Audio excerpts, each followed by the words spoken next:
साथियों नमस्कार। साथियों, इससे पहले कि मैं अपनी बात आगे बढ़ाऊं, सबसे पहले आपको कुछ फैक्ट बताना चाहता हूं। हमारे देश के प्रधानमंत्री नरेंद्र मोदी जी एक तरीके से अविवाहित हैं। उनकी वाइफ हैं लेकिन वो अविवाहित जैसे ही हैं। हमारे देश में सबसे बड़ा स्टेट पॉपुलेशन के हिसाब से यूपी, उसके जो सीएम हैं वो अविवाहित हैं। और अब जो बंगाल को सीएम मिलने जा रहे हैं वो भी अविवाहित हैं। और ये तीनों ही लोग ऐसे हैं जिनकी ज़िंदगी में ना तो इन्हें अपने बच्चे के लिए पैसा जोड़ना, ना भतीजे के लिए पैसा जोड़ना, ना कोई ऐसा है कि आगे कोई लेगेसी चलानी है। इन्हें पता है जब तक जीवन जी रहे हो ऐसे जियो कि लोग याद रखें कि हाँ, इन्होंने ये काम किया था।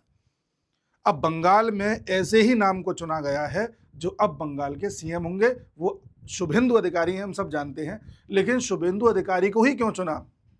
क्योंकि एक तो उनका कैडर पर पकड़ बहुत अच्छा है, दूसरा उन्होंने 2 बार ये साबित करके दिखाया कि मैं ममता बनर्जी को हरा सकता हूँ। पिछले चुनाव में नंदीग्राम में हराया था और इस बार ममता के घर में जाकर के भवानीपुर में ममता बनर्जी को चुनाव हराया, जो अपने आप में लीडरशिप को स्थापित करता है। और उसके अलावा आने वाले समय में जो अखंड भारत की शुरुआत होगी धीरे धीरे, वो बंगाल से शुरू होगी। क्योंकि देखा गया जब जब बड़े बड़े रूलर आए, चाहे अंग्रेजों को आप देख लें, उससे पहले भी आप देखें, तो बंगाल से ही पूरे भारत को गवर्न करने का प्रयास किया गया था। बंगाल पूरे भारत को वो एक जड़ दे सकता है जहां से पूरे भारत अपनी सांस्कृतिक मूल्य को रिवाइव कर सकता है। तो बंगाल के जो नए सीएम हैं, जो बीजेपी के पहले सीएम हैं, इनका चुनाव कोई एक किसी और स्टेट की तरह, कि नॉर्मल स्टेट की तरह चलेगा ऐसा नहीं है।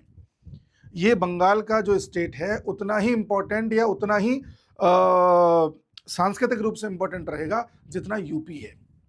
यूपी आप जानते हैं कि जिसने यूपी जीत लिया वो पूरे देश का जो है पीएम बन सकता है, या जिस पार्टी का यूपी पे कब्जा हो गया अच्छे से, वो पूरे देश में अपनी सरकार बना सकती है। ऐसे ही आने वाले समय में आप देखेंगे बंगाल जिस तरह से बीजेपी के द्वारा मजबूत कर दिया जाएगा, डेवलप्ड हो जाएगा, और बंगाल जब एक कॉन्फिडेंस के साथ खड़ा हो जाएगा, क्योंकि अभी बंगाल बहुत पीछे चल रहा है डेवलपमेंट के मामले में, तो वो बंगाल पूरे देश को गाइड करेगा कि हमारी सांस्कृतिक विरासत क्या थी। तो ये एक स्ट्रेटेजिक मूव है जो आज अमित शाह जी ने कार्यकारिणी की बैठक में बोला, और बड़े ही जो है अथॉरिटी के साथ इस बात को कहा गया कि सभी लोगों के एक मत से शुभेंदु दादा का नाम तय हुआ, और उसके बाद हमने तय किया कि यही यहाँ के सीएम बनेंगे। अमित शाह जी ने कहीं ना कहीं ये संदेश भी दिया, जिस तरह से उनसे गले मिल रहे थे, उनका अभिवादन कर रहे थे, कि संदेश देना चाह रहे थे कि मैं बहुत खुश हूँ कि ये सीएम बने, इस तरह से लग रहा था। तो तैयार हो जाइए, बंगाल के ज़रिए पूरे देश में और बांग्लादेश में एक बड़े धूम धड़ाके के लिए। पूरी बातें क्या हैं धीरे धीरे मैं आगे बढ़ता हूं। देखिए, जो शुभेंदु अधिकारी हैं ये 1995 से लेकर के 1998 तक कांग्रेस में रहे हैं। 1998 से 2020 तक टीएमसी में रहे हैं। टीएमसी में रहने के दौरान ये मिनिस्टर भी रहे हैं। ये 2016 से लेकर के 2020 तक मिनिस्टर ऑफ ट्रांसपोर्ट रहे हैं, और 2018 से 2020 तक irrigation and water resource minister रहे हैं। उसके बाद ये बीजेपी में आ गए थे। इनके पिताजी भी बीजेपी में आ गए थे। इनके पिताजी का भी पॉलिटिकल बैकग्राउंड है, वो भी मिनिस्टर रहे हैं। उनका नाम ये है शिशिर कुमार अधिकारी, जो कि पहले ये भी कांग्रेस में थे, फिर सन 1998 से 2000 तक कांग्रेस में थे। 2000 से लेके 2021 तक टीएमसी में रहे हैं इनके पिताजी, और 2021 से अब बीजेपी में हैं। ठीक है जी, तो अच्छे खासे बैकग्राउंड से ये आते हैं। इनकी एक विशेषता रही है कि इन्होंने ज़मीन पर काम किया है, और वोटर्स में और अपने जितने भी कार्यकर्ता हैं उनमें पकड़ बना के रखी है। यही कारण है कि जब ये 1998 से टीएमसी में आए, तो टीएमसी सत्ता में 2011 में आई है, लेकिन ये 1998 में टीएमसी में आ गए थे। वहाँ रह करके इन्होंने ग्राउंड तैयार किया, धीरे धीरे ममता बनर्जी के लिए पूरा सरफेस तैयार किया, ममता बनर्जी को सत्ता में लेके आए। ममता बनर्जी सत्ता में रहीं, फिर धीरे धीरे देखा गया कि ममता बनर्जी अपने भतीजे को ज़्यादा तवज्जो दे रही थी, इनको किनारे करती जा रही थी, जबकि इन्हें ममता बनर्जी का राइट हैंड कहा जाता था।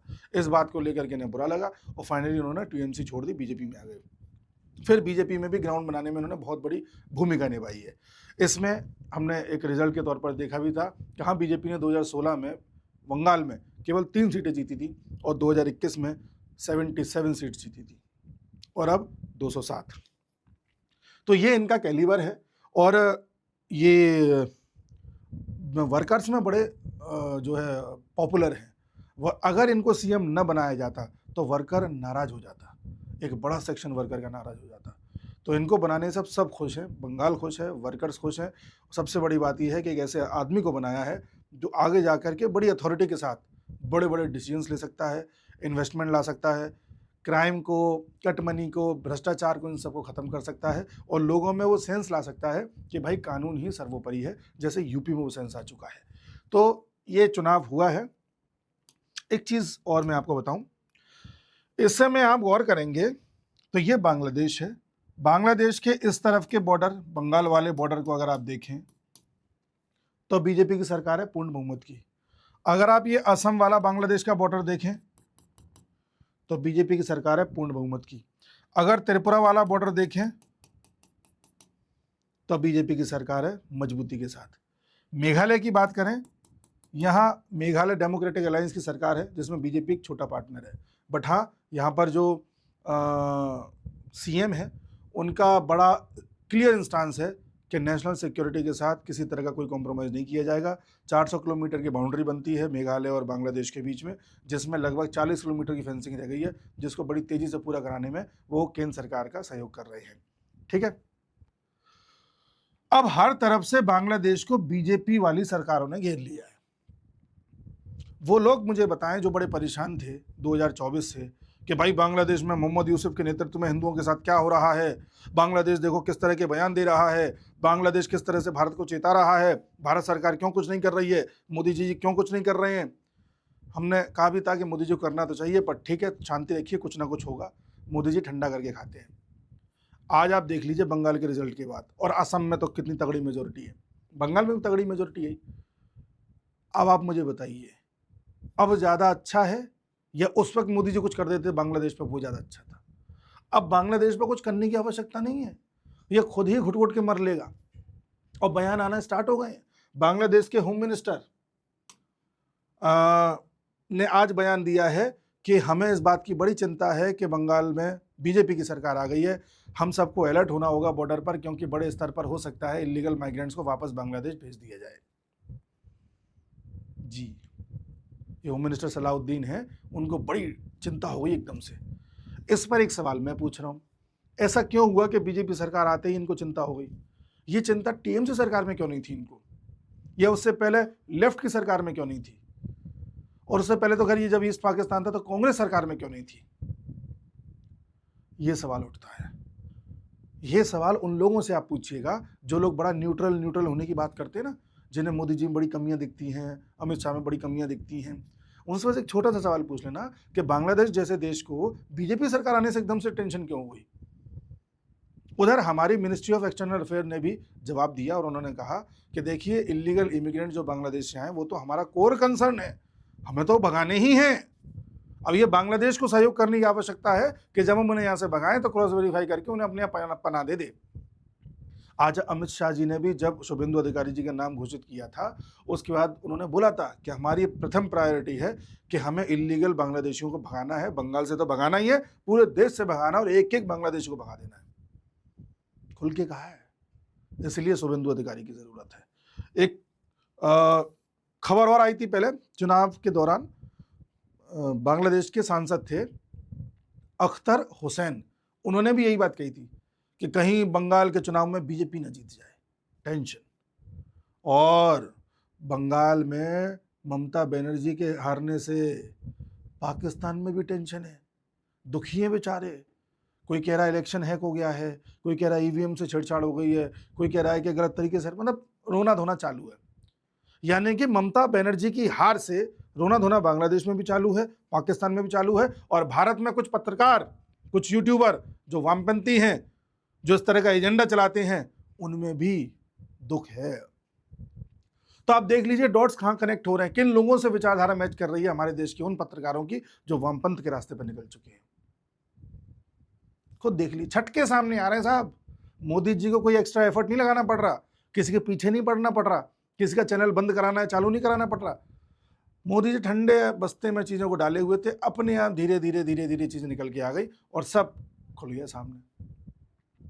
ना बंगाल में राष्ट्रपति शासन लगाने की जरूरत पड़ी, ममता खुद हारी अपने कर्मों से। ना कोई फोर्स इस तरह का करना पड़ा कि साहब हम जो है कोई भी ऐसा एक्स्ट्रा एफर्ट नहीं लगाया जिससे कोई ये कह सके कि बंगाल में साहब आपने ऐसा कर दिया था तो हार गए। उसी प्रकार से बांग्लादेश में किसी तरह का कोई एफर्ट नहीं लगाया हमने, 2 साल से ठंडे बस्ते में पड़ा है, आज बांग्लादेश खुद घुट घुट के मरेगा। और एक चीज़ और, मैंने वर्ल्ड अफेयर्स इनसाइट्स नाम के हमारे चैनल पर आज बोला था कि 2026 में गंगा वाटर ट्रीटी एक्सपायर होने वाली है।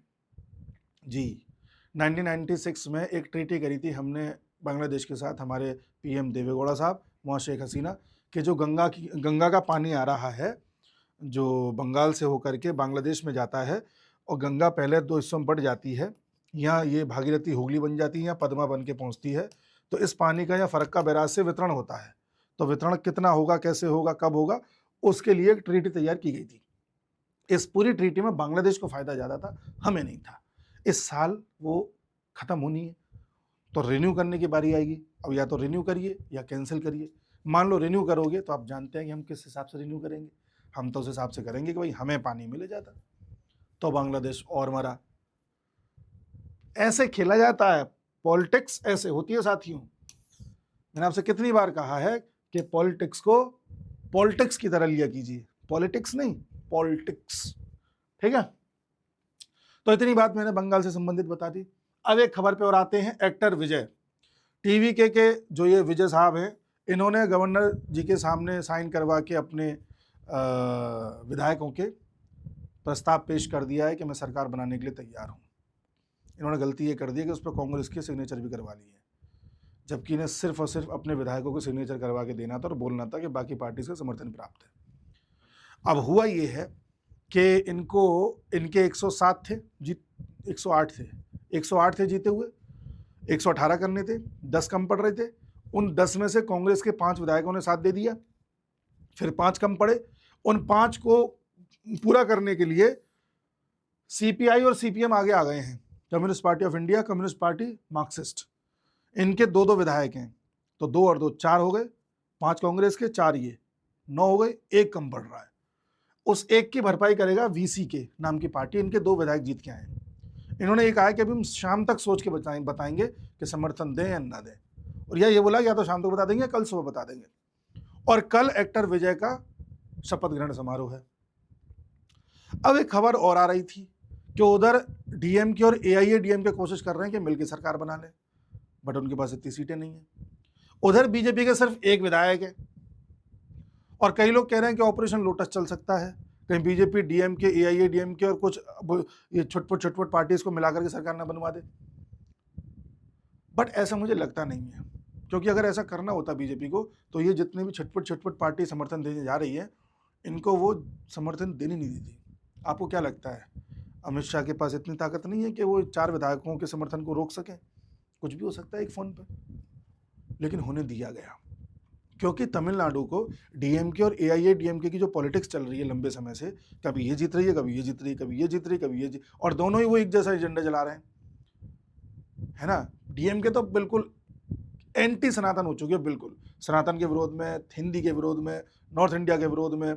डीएमके को तो ये हो गया है। एआईएडीएमके ऐसे हुई नहीं है, बट हाँ कहीं ना कहीं बिना कहीं सपोर्ट हो रहा है आजकल। तो एक ऐसी पार्टी चाहिए जो इन दोनों से अलग हो। एक्टर विजय की टीवी की पार्टी सत्ता में आ रही है।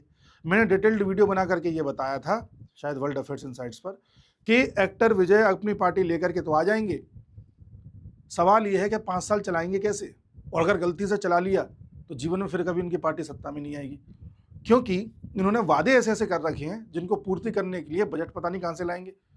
हर शादी में हम 8 ग्राम सोना देंगे, हर मछुआरा जिसके पास नाव है उसे इमीडिएट रूप से 5 लाख रुपए दे देंगे, महिलाओं को तो खैर हर महीने पैसा देंगे, जो ग्रेजुएट यूथ है हर किसी को 4,000 रुपये महीने, जो डिप्लोमा किया है उसे 2,000 रुपये महीने, 2 या 2,500 रुपये महीने। इस तरह के हर आदमी को तो पैसे बांटने की योजनाएं हैं इनके पास, कहाँ से लाएंगे?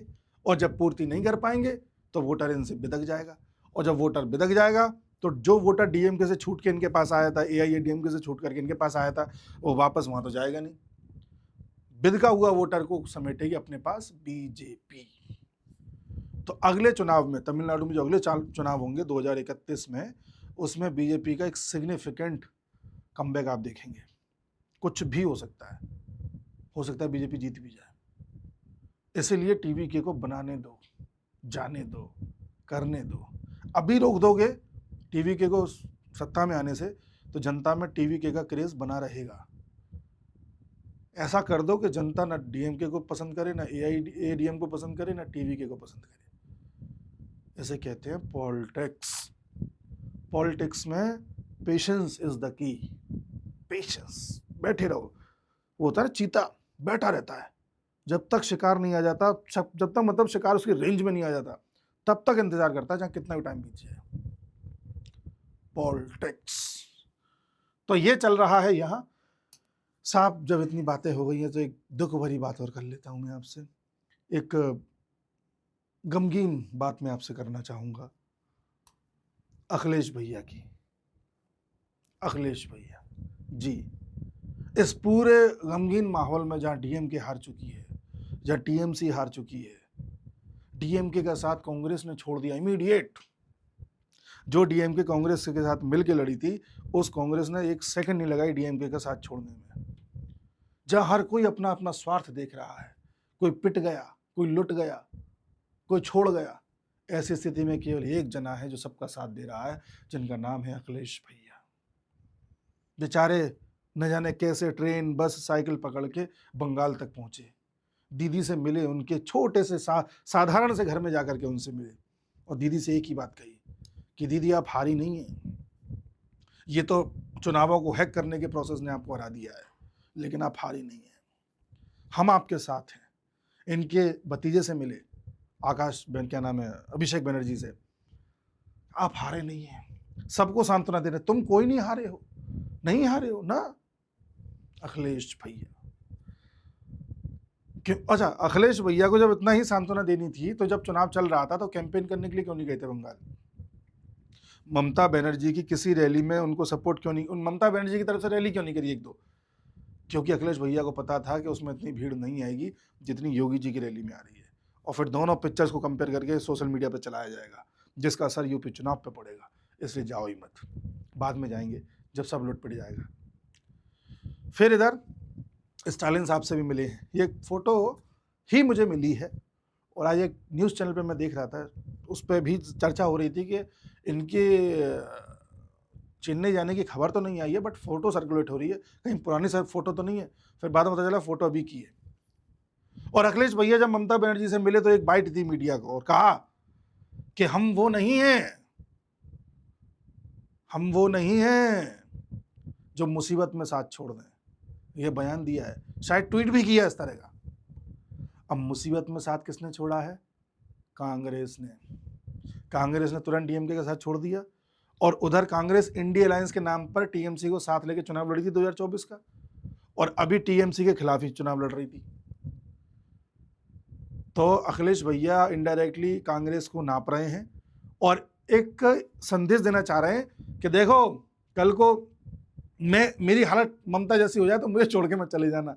इसलिए हम वो नहीं है जो किसी का साथ छोड़े। हम तो देखो तुम्हारे सबके मरे में आए हैं, मेरा मतलब शब्द गलत हो गया, मरे को कैसे मैं बैलेंस करूं, मरे में मतलब हार में आए हैं, हार में आए हैं।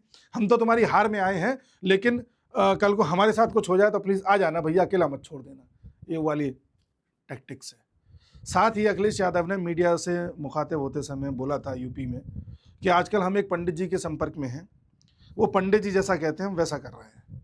पंडित जी कह रहे हैं कि बाल बड़े रखो तो बड़े रख रहे हैं, छोटे रखो तो छोटे रख रहे हैं। पंडित जी कहते हैं कि दाहिना पैर पहले रखो घर से बाहर तो दाहिना पैर पहले रख रहे हैं, बायां रखो तो बायां रख रहे हैं।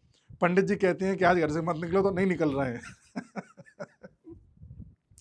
अच्छा, ये वही पंडित जी हैं जिन्होंने अखिलेश यादव से 7 साल पहले ये कहा था कि कभी भी नरेंद्र मोदी का नाम मत लेना, वरना पॉलिटिक्स में तुम्हें बहुत नुकसान होगा। तब से उन्होंने नरेंद्र मोदी का नाम नहीं लिया। और योगी जी का नाम इसलिए नहीं लेते क्योंकि योगी जी ने अपना स्टेटस ऐसा बना रखा है कि तुम नाम लोगे तो दिक्कत है। तो वो वैसे नहीं ले सकते। तो अखिलेश भैया का सीन ये। अच्छा, एक अखिलेश यादव के सबसे बड़े डर का कारण क्या है? अखिलेश यादव यूपी में जीतते थे MY कॉम्बिनेशन से, मुस्लिम और यादव। ये मैं एक पत्रकार को मैंने सुना था, उन्होंने ये बात कही थी तो वहाँ से ध्यान गया, शायद उन्होंने कहा था विजय त्रिवेदी जी ने शायद, कि Akhilesh Yadav M Y combination से जीतते थे, मुस्लिम और यादव। अब यादव यूपी से ज़्यादा बिहार में थे, बावजूद उसके लालू की पार्टी हार गई। और मुस्लिम यूपी से ज़्यादा बंगाल में थे, 30% मुसलमान थे, और सबका समर्थन लगभग 95% मुसलमानों का समर्थन ममता के साथ था, फिर भी ममता हार गई। वहाँ लालू बुरी तरह हारे या ममता बुरी तरह हारी, तो मैं किसके भरोसे जीतूंगा? अखिलेश भैया को टेंशन ये है। और प्लस माना कि बिहार में नीतीश बबुआ का क्रेज था, उतना नहीं था जैसे, और बंगाल में तो बीजेपी का कोई चेहरा ही नहीं था। तो अब ये हाल हो गया ममता का। यहां तो बाबा का अपना एक कल्ट है, योगी बाबा का अपना एक कल्ट है, उससे भी लड़ना है। तो कैसे होगा भैया? अब आप अंदाजा लगा रहे हैं यूपी चुनाव का रिजल्ट। तो ये बड़ा ही दिलचस्प एक तस्वीर, बड़ी दिलचस्प थी अखिलेश भैया ने। अच्छा, हैं बड़े क्यूट, मुझे इनसे कोई गिला शिकवा नहीं है। कभी ये मुझे मिलेंगे तो मैं बड़ा खुश हूँगा। मैं कभी भी इनसे मिलके मुझे ऐसा ही लगेगा कि मैं इनसे क्यों मिल लिया। मुझे बड़ा अच्छा लगा, मिलना चाहता हूँ इनसे। इनसे मिलने मुझे नफरत महसूस होगी, क्योंकि इस लेडी ने बहुत बहुत कुछ बुरा किया है बंगाल में। नफरत है, ऐसे राहुल गांधी से भी नफरत है। लेकिन अखिलेश भैया से मिलने में ऐसा लगेगा अपनी भैया को ही मिले। ठीक है, राजनीतिक विचारधारा इधर उधर होती है, निक्स बढ़िया से क्यूट से पॉलिटिशियन है, मिलना चाहूँगा। खैर, मैं आपसे मिलूंगा अब अगले वीडियो में, तब तक के लिए नमस्कार।